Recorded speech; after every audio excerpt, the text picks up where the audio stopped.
অতি সম্প্রতি মহারাষ্ট্র সরকার ছত্রপতি শিবাজিকে বিশেষ সম্মান জানানোর পদক্ষেপ গ্রহণ করেছে। 2025 সাল অর্থাৎ এই বছর মার্চ মাসের 21 তারিখে একটি বিশেষজ্ঞ কমিটি গঠন করেছে, যেটি আছে মিনিস্ট্রি অব ট্যুরিজমের তত্ত্বাবধানে।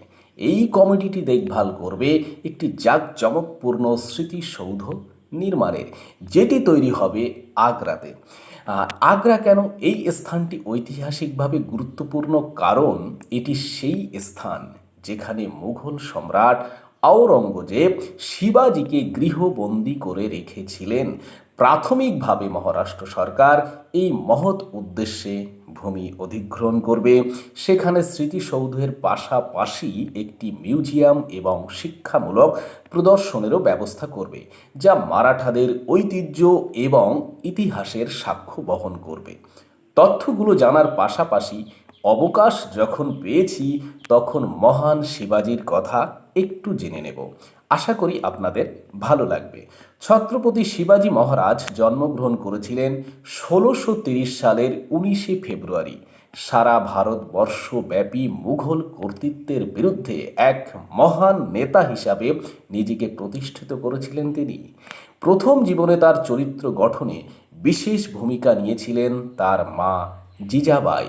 তিনি শিবাজির মধ্যে দায়িত্ব ও কর্তব্য বোধের পাশাপাশি মারাঠাদের মহান ঐতিহ্যকে গর্বের সঙ্গে ভালোবাসতে শিখিয়েছিলেন। এবার জেনে নেওয়া যাক আগ্রাতে ঠিক কী ঘটনা ঘটেছিল 1666 সালে। শিবাজিকে আমন্ত্রণ জানানো হয়েছিল মুঘল সম্রাট আওরঙ্গজেবের পক্ষ থেকে। শিবাজি যখন বুঝতে পারলেন সেটি আসলে একটি ফাঁদ, তিনি সমঝোতা ও বোঝাপড়ার পথে হাঁটতে চাইলেন। লাভ হলো না। তিনি সেখানে গৃহবন্দী হলেন আওরঙ্গজেবের দ্বারা। অসুস্থ হয়ে পড়লেন সেখানে। তথাপি অসীম চতুরতার পরিচয় দিয়ে মিষ্টির ঝুড়ির মধ্যে লুকিয়ে পালিয়ে গেলেন সেখান থেকে, যা এক কথায় অবিশ্বাস্য বলা যেতে পারে। এই অবিশ্বাস্য মুক্তি তাকে বিখ্যাত করে তোলে এবং চতুর মহান নেতায় পরিণত করে। এই মুক্তির পর তিনি মারাঠা সাম্রাজ্য স্থাপনে মনোনিবেশ করেন। সাম্রাজ্য বিস্তারের পাশাপাশি রায়গড় দুর্গে তার অভিষেক সম্পূর্ণ করেন 1674 সালে, যা কিনা নিশ্চিত করে মারাঠাদের সার্বভৌমত্বকে। দায়িত্বশীল সরকার গঠনের পাশাপাশি তিনি মন দেন নৌবাহিনীর দিকে এবং সর্বধর্ম শ্রদ্ধা ও সমন্বয়ের দিকে। শিবাজি তার সামরিক কলাকৌশলের জন্য বিখ্যাত হয়ে আছেন। বিশেষত গরিলা যুদ্ধে তিনি ছিলেন অপ্রতিরোধ্য।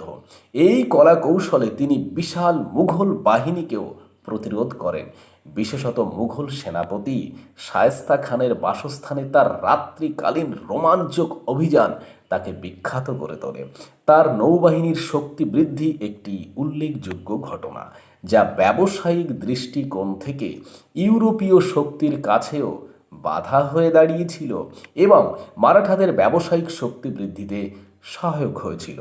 আগ্রাতে শিবাজির এই পরিকল্পিত স্মৃতিসৌধ দর্শনার্থীদের সামনে তুলে ধরবে ভারতের ইতিহাসে শিবাজির গুরুত্বপূর্ণ অবদান, যা সাধারণত মহারাষ্ট্রের বাইরে বিশেষ পরিচিতি পায়নি।